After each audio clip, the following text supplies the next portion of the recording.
E aí, galerinha do Resolva E, estamos aí para o terceiro bloco, falando das plantinhas aí.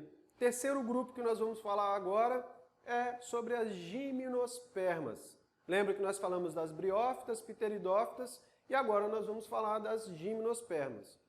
Bom, elas são plantas vasculares, ou seja, possuem vasos condutores de seiva e é por isso que a gente tem plantas bem maiores, né?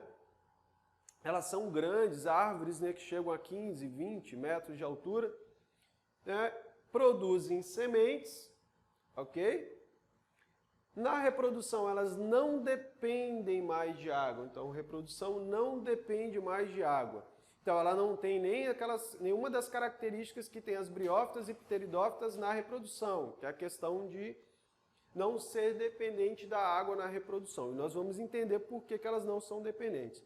E tem a produção agora do pólen, ok? Que é dentro dele que está a estrutura reprodutiva masculina, né? No caso, vamos dizer, o gameta masculino está lá dentro, né? A parte masculina da reprodução.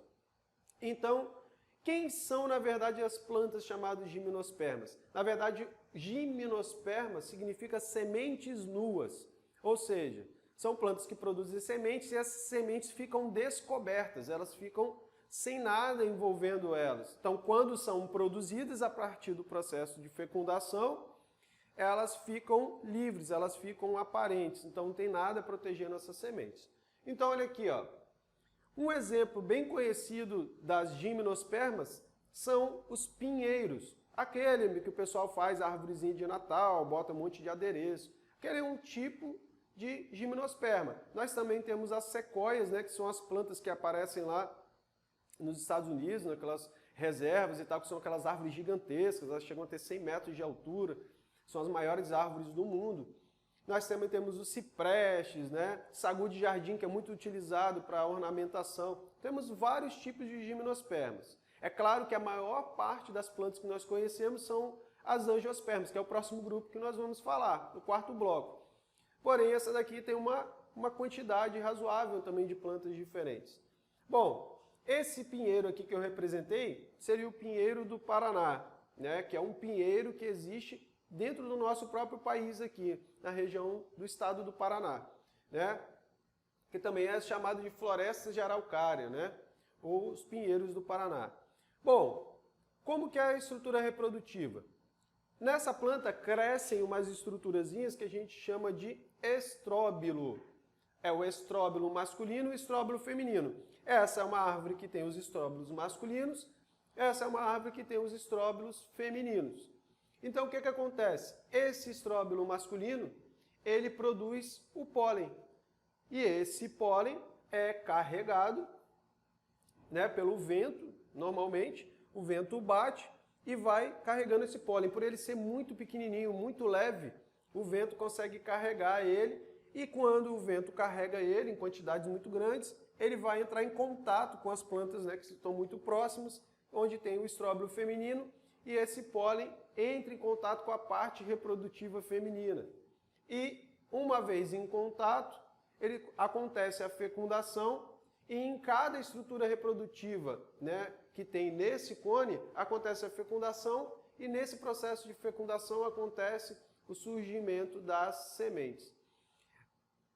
O pinheiro do Paraná, ele tem esse estróbilo feminino, quando ele está todo fecundado e crescem as sementes, né, ele produz uma estrutura chamada de pinha, que o pessoal conhece bem lá nessa região, né, do sul, lá no Paraná, e a pinha é vendida para o país inteiro. Então essas sementes, elas são sementes que são comestíveis também. Toda semente tem a reserva de nutrientes.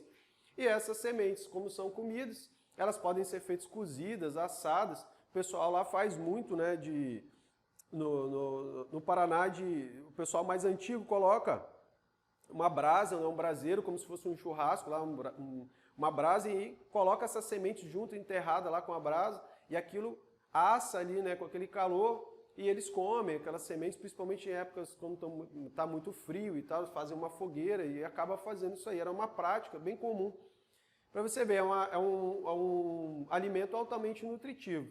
Então, cada sementinha que é retirado é chamado de pinhão.